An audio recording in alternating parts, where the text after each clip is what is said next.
Qu'est-ce que c'est qu'un média alternatif? Pourquoi cette question ressurgit dans mon esprit? Avec l'affaire de USAID aux États-Unis, hein, cette organisation que peu de gens connaissaient, qui était tentaculaire et dont un des objectifs c'était de financer les opérations de déstabilisation dans le monde, un de leurs gros budgets c'était le financement de, je cite, les médias indépendants en Ukraine. On dit que 90%, on découvre que 90% des médias indépendants en Ukraine étaient financés par le gouvernement américain. Ils n'avaient donc d'indépendants que le nom.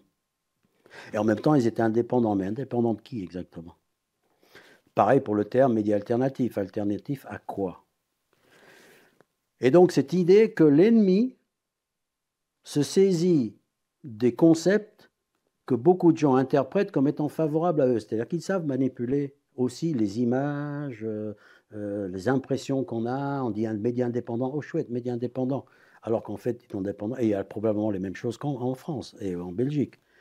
Donc la question, c'est pour moi, il faudrait déjà mettre sur la table un jour, une bonne fois pour toutes, c'est quoi un média alternatif ou indépendant? Quelles sont les définitions? Qu'est-ce qu'il fait? Et pour moi, c'est d'abord un média qui refuse de briser l'arc narratif, ce que j'appelle. C'est-à-dire que lorsqu'il se passe un événement, le premier devoir d'un média alternatif, pour qu'il soit vraiment alternatif, c'est de remettre le contexte et de rétablir l'arc narratif.